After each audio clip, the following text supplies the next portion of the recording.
Hello, everybody. Today I have a very special treat for you. Here I have my dear friend and colleague, Dr. Damjan Janeš. He is one of the key people who helped me create the core of Dropsmart, and I invited him today to ask him some of your questions. He is an expert in the field here in the country on, well, many topics. One of them is GCMS analysis. Can you say a few words about yourself so our audience gets to know you a little better? Okay. Hi, my name is Damjan Janeš. I'm a pharmacist. I have a PhD from the field of pharmaceutical biology. I used to work at the University of Ljubljana in the Faculty of Pharmacy, but now I'm working at the local pharmacy at my hometown. I've been specialist for the GCMS analysis. That has been a main area of my research, and I've been researching essential oils for a very long time, maybe now for 25 years or so. So it's the main area of my interest professionally and as a hobby. Yes, Damien forgot to mention that he also creates products. So as a formulator, he works in many areas, and he's my go-to person when I have some questions. So of course, as you have questions, I went to my go-to person, and he's so kind enough to answer them for you. And one of the top one is, how can someone without any knowledge of chemistry understand GCMS reports? Really, where do we even begin? In the beginning, it's hard to understand if you don't know the chemistry, but at least you can see the composition of the essential oil. So if you want to compare your actual analysis of your essential oil or somebody else's, and with the database, like it is the Dropsmart database, you can see if some essential oils is within the average parameters which are expected for the essential oil. So at least in basics, the basic quality of the essential oil can be checked. This is not the all quality, but just the basics. So you don't have to know what the linalool is, or maybe limonene or something else, but you can see the composition, and if you have a very quality database, you can see if the composition of oil is what it should be expected for that kind of essential oil. So let's say these people in the audience have no idea what to expect in the oil. What can be fun by seeing, for example, the pie charts we have in Dropsmart? So just by a quick look, you see it has esters and then monoterpenes. Can it tell you some interesting, useful facts just by having a quick glance at the chemistry? Of course, if you have some good database with the composition of essential oils, you can predict the effect of the essential oil, like pharmacological, pharmacodynamical. And you don't know that from the start when you learn about the activities of the components of the essential oils. But in time, when you get used to this system, you just take a glance of the composition of the essential oil, and you can see what kind of therapeutic value has it. Okay, great. Thank you. Just so you can follow a little more what we are talking about, here's an example of a thyme essential oil. And what we were just mentioning is the GCMS report. So when you're looking at any oil in Dropsmart, you will find it in the detailed report. This is the GCMS represented in the groups that we categorized. And if you click expand all, you will see the entire GCMS report of the oil you're looking at. Next, what I'm going to mention is that you can compare these essential oils. And this is, for example, thyme, Thymus vulgaris. So here I compared 4 different chemotypes of the same species. And then you can quickly see what we were just talking about. Just by looking at the colors of the groups, you can see that they're very different in their smell, probably their action, and if you scroll down, you will see that that is true. They have very different chemistry, and you can go down into details. What does that exactly mean for this specific essential oil? So let's continue with Damjan. So, next question. You are the person I trusted to help me begin. We had over 4,500 chemical components, and I wanted to do some basic classifications so that I can teach my students, so that I can share this information with my colleagues. And so it was quite a job. It was quite a job. And then I have people asking me, why did we make these classifications, you know? So do you want to talk a little bit about that? Share with the audience how did you even go about choosing how to classify these Yes, chemical components? absolutely. Because in my opinion, the usual classification of the components, the essential oils, are not deep enough. So they are too general, and this is not very helpful if you are looking for some specific effect of the component. So I decided to make a more detailed classification. It's a lot much work to do, but it's worthwhile because when you have a good system of classification, then this is very useful tool and very powerful tool. So that's why we classified like the monoterpenes, sesquiterpenes, and diterpenes, which are usual components of the essential oils. And within these groups, we went further to classify alcohols, aldehydes, esters, ketones, and so on, because every group of the component has its own characteristics. So they can be classified in general. In many cases, we say ketones are typical for that, and esters are typical for that. So it's very useful. Not in all cases, but in many cases, this is very useful principle to use. To have a starting point. To have a starting point. This is a general starting point. It's not universal, but it's very, very helpful. To recap and to show you where you can find this information in Dropsmart for your own benefit, in Advanced Filter you can see all the chemical groups and components that are in the database, so you can take a look at hydrocarbons, alcohols, and all the functional groups, as well as the subcategories we just mentioned, so monoterpene alcohol, sesquiterpene, diterpene, which determines their size, and then you have aromatic section and other. You will find this for all of them. We classified it like that. And then the next we will talk about the other, and we will reveal why we decided to put more of these classifications and how is that important and relevant for you.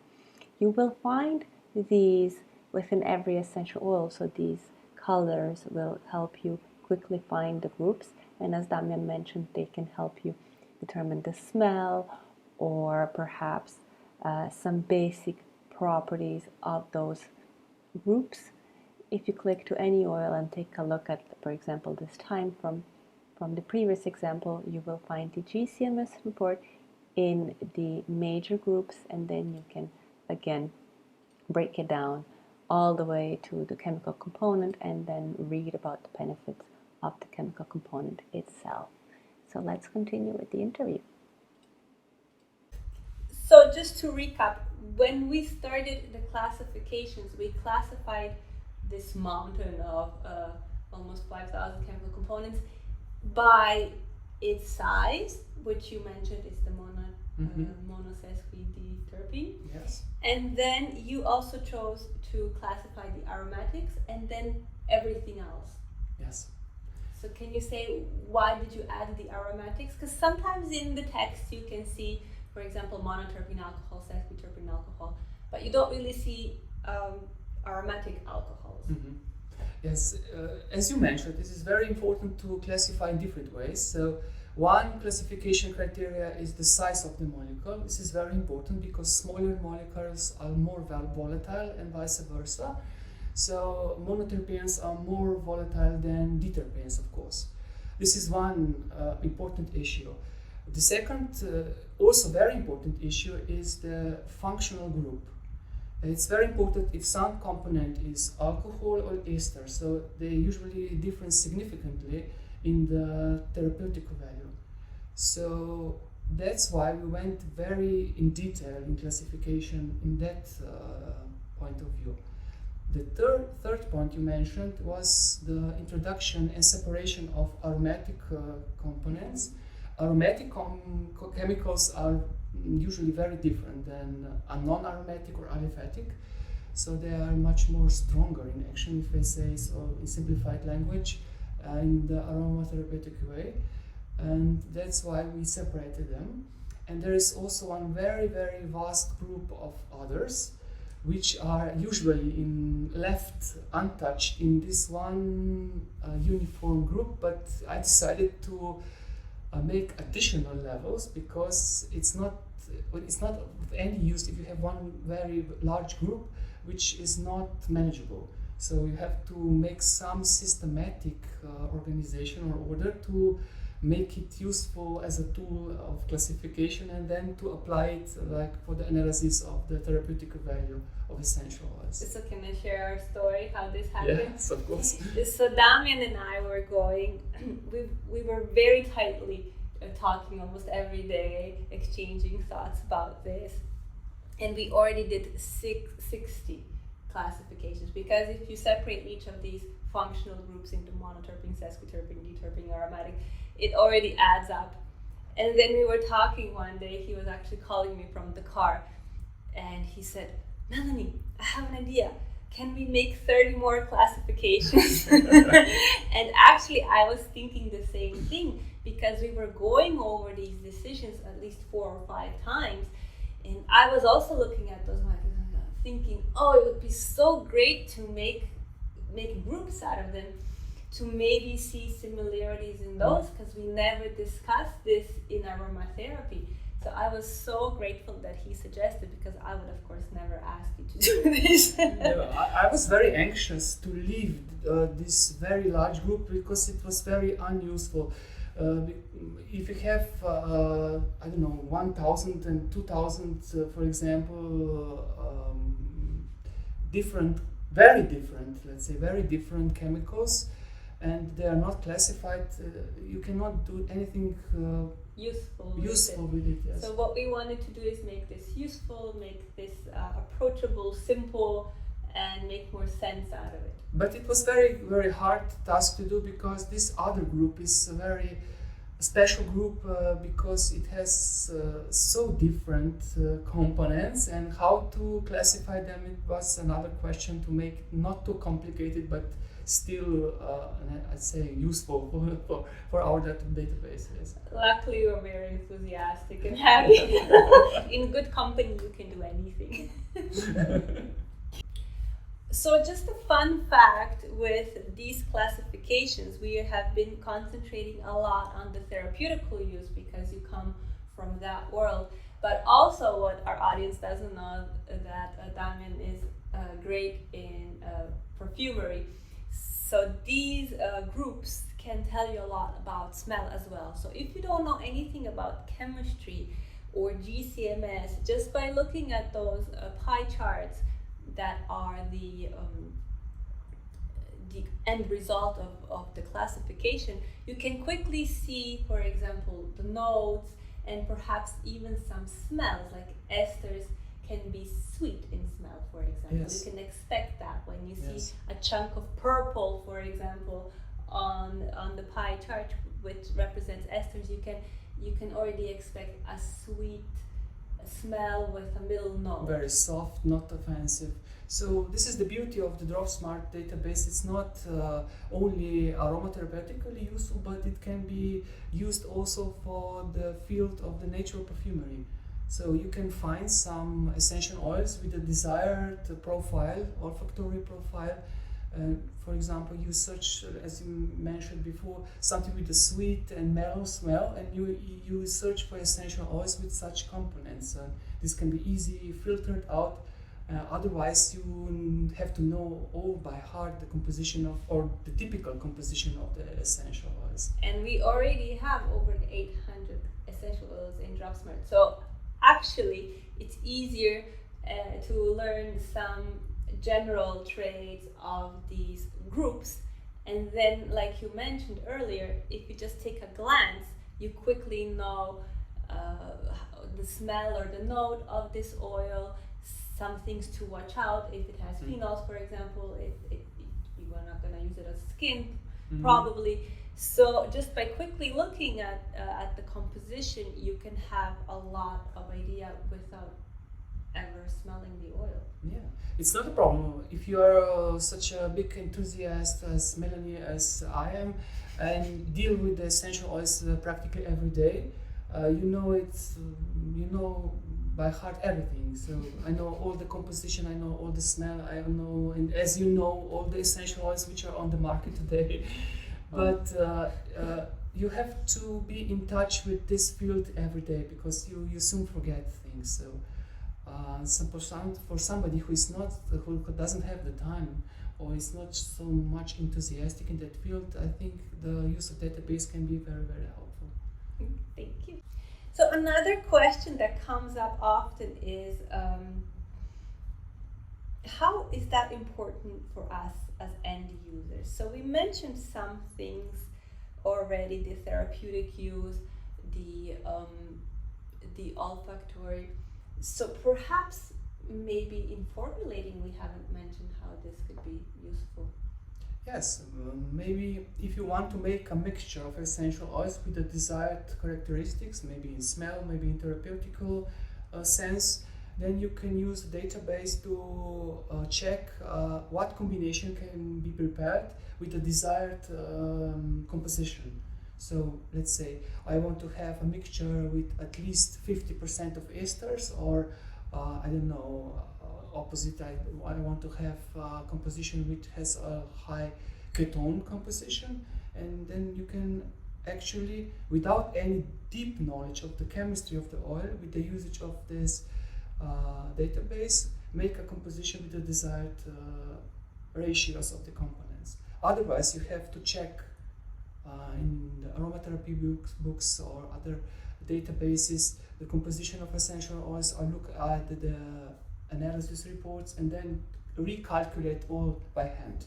There's no need to do this in the Dropsmart database because you can do it automatically. We calculate it for you. And also, as a person who does products, it's quite important that you can have some tool which will help you predict some things ahead of time so you don't waste a lot of material. Absolutely. And also when you're working with natural products such as essential oils, so when you're working with essential oils, every year it's a little different, so it's nice to be able to find this ratio before you even go into production. Absolutely.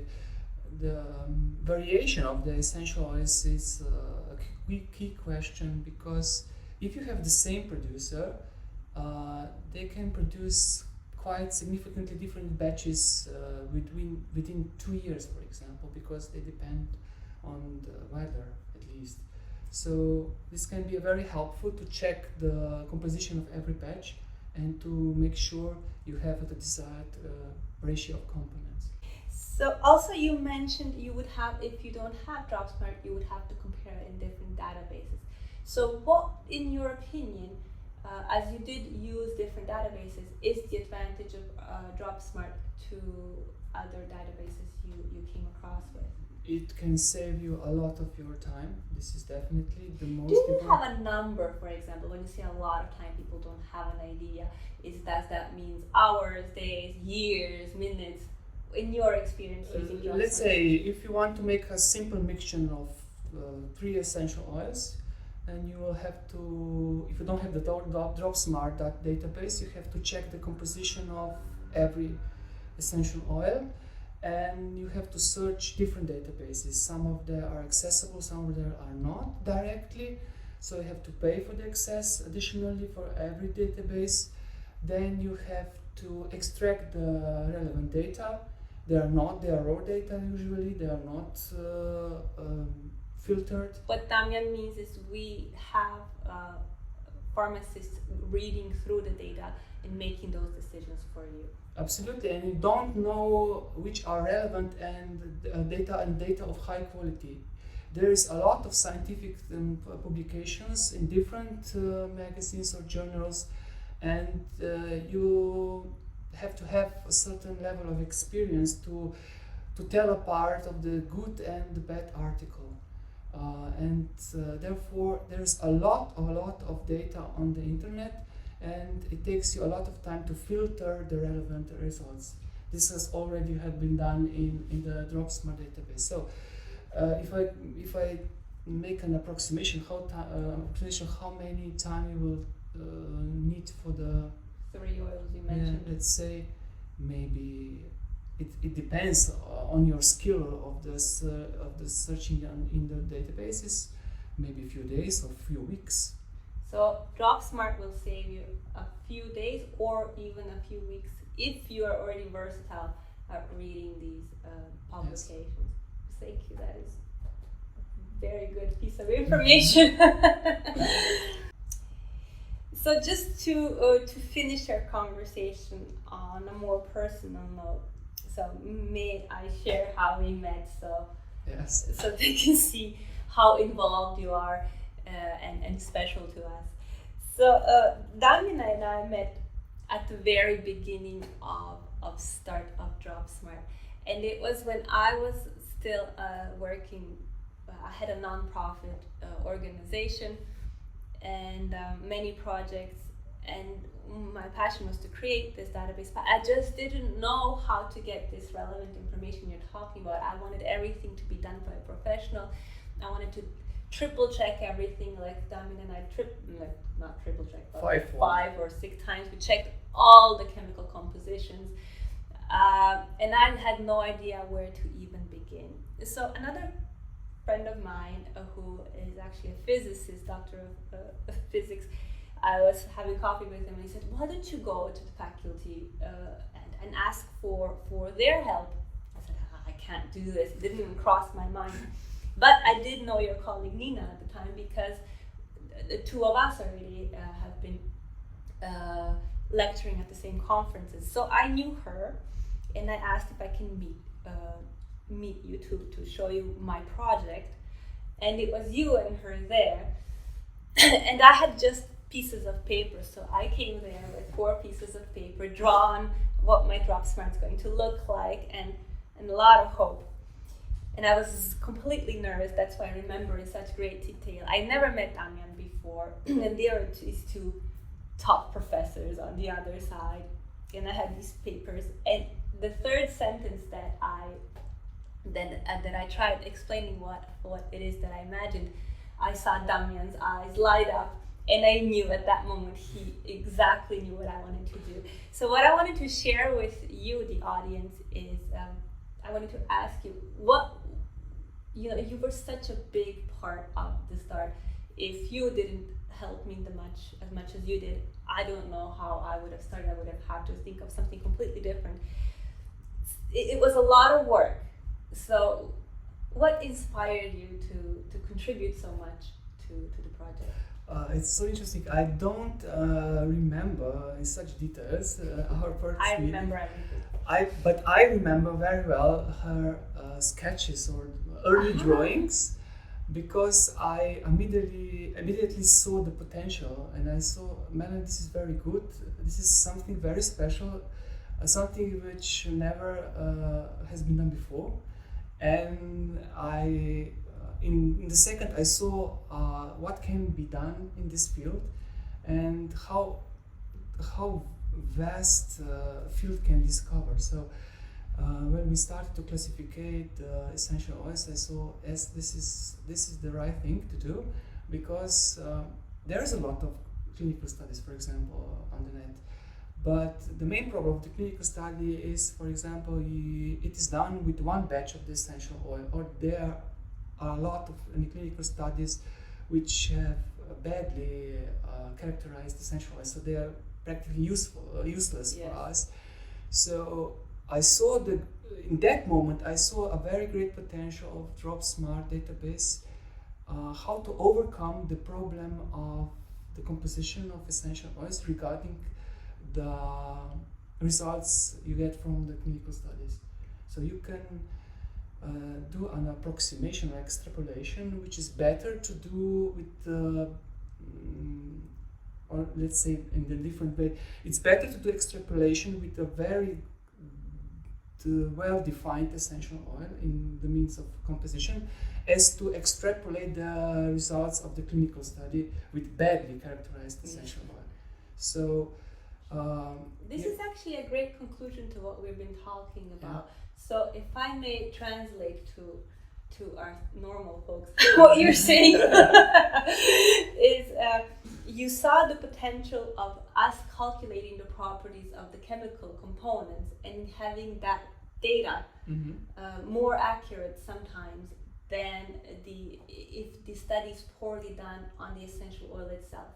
That's what you mean when you use those really professional that words. was exactly what I meant. Because let's be realistic, the clinical studies are very expensive, they are very hard to make, and in the field in aromatherapy there's also a very highly problematic effect of the placebo group, because we all know that essential oils are highly fragrant, they have a smell, they have a taste, and in many cases it's very hard to make a placebo group, but the only relevant clinical study is the placebo-controlled, randomized and double-blind clinical study. So how to make a good clinical study is a very good challenge in the field of aromatherapy.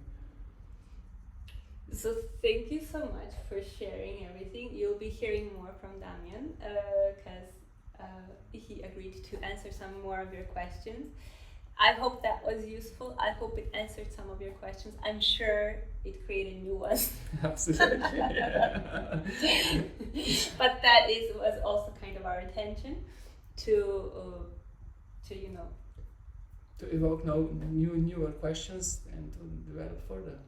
Exactly. Thank you so much for watching. Bye. Bye bye.